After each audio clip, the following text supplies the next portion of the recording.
I want to talk about the Zeppelin Bend loop.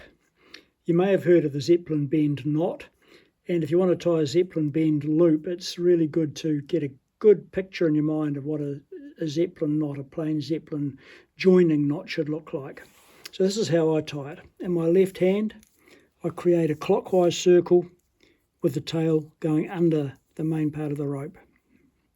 In my right, I create a clockwise circle with the tail on top of the rope, and the one with the top tail goes on top and the one with the bottom tail goes underneath.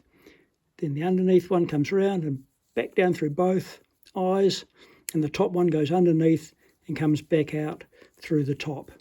You then pull the knot, and the knot should be fairly symmetrical. The input rope and the output rope are virtually in line, and the two tails come out more or less at right angles.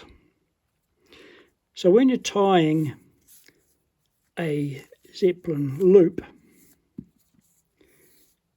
you create your left hand loop again, going clockwise, and you take it down as if the two loops were there.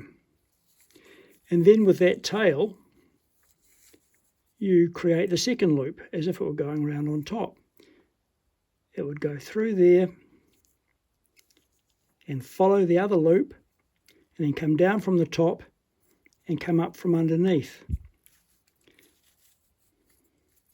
So you still get, I didn't keep that tail very long, but you still get that symmetrical looking knot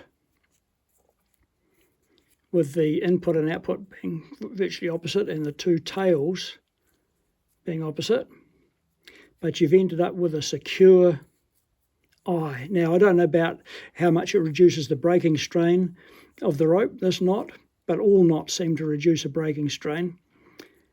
And while I still use a bowline a lot, I find that with some cordage, where there's no constant strain on the bowline, it can work loose. So this is my preferred loop knot for many situations. I hope that's helpful.